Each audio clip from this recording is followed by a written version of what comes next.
நன்றிக்கும் விசுவாசத்துக்கும் நிறைய வித்தியாசம் இருக்கு. கட்டணங்கள் சொல்லுவாங்க, அந்த மாதிரி அவ்வளவு மல்டிநேஷனல் கம்பெனிஸ், அவ்வளவு ஐடி கம்பெனிஸ் வந்திருக்கு. அந்த ஐடி கம்பெனிஸ்க்கு விதை போட்டது யாருன்னு பார்த்தோம்னா தமிழ்நாட்டுல கலைஞர்கள் தான். லவுட் ஸ்பீக்கர் அக்கா, உனக்கு தாத்தா தான் பிடிக்குமா? உனக்கு அப்பா பிடிக்காதா? நீ பேசின இந்த 8 நிமிஷத்துல முழுக்க முழுக்க கலைஞர் தாத்தா பத்தி தான் பேசியிருக்க. நீ ஸ்டாலின் அப்பா பத்தி பேசவே இல்ல.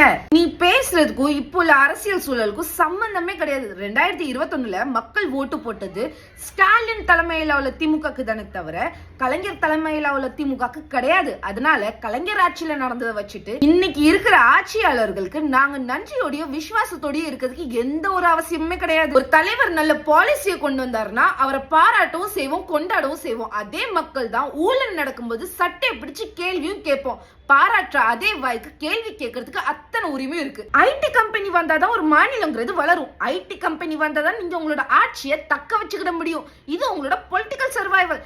மக்களோட வரி பணத்துல நீங்க நலத்திட்டம் கொண்டு வருது, அது உங்களோட கடமை.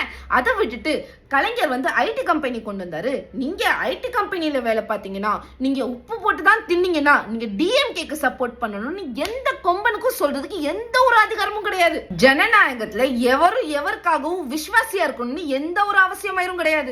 5 வருஷத்துக்கு ஒருக்க எதுக்கு எலெக்ஷன் வைக்கிறாங்க? உன்னை சரியா ஆட்சி நடத்த முடியலன்னா மக்கள் உன்னை வீட்டுக்கு அனுப்புறதுக்கு ரெடியா இருக்காங்க, அவங்களுக்கு அந்த அதிகாரம் இருக்குன்னு சொல்றதுக்காண்டியதான். இது ஜனநாயகம். இங்க மக்கள் தான் எஜமானி. சேவகம் சரியா சேவை செஞ்சா, நேர்மையா சேவை செஞ்சா நாங்க அதை பாராட்டவும் செய்வோம்.